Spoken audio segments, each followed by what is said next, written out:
In this video, I'm going to show you the ways on how you can cancel a bid or an order on eBay. So if you wish to cancel a bid or an order on eBay, you have to follow the steps.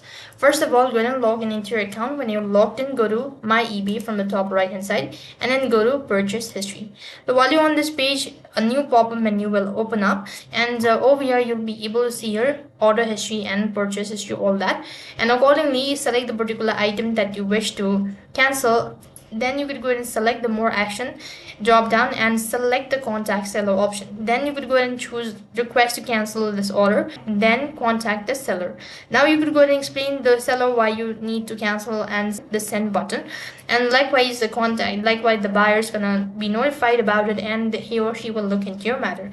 So that's how you can cancel a bid or an order on eBay. That is all for this video. I hope the video was helpful. Make sure to like, share and subscribe to our channel. Thank you for watching. See you in the next video.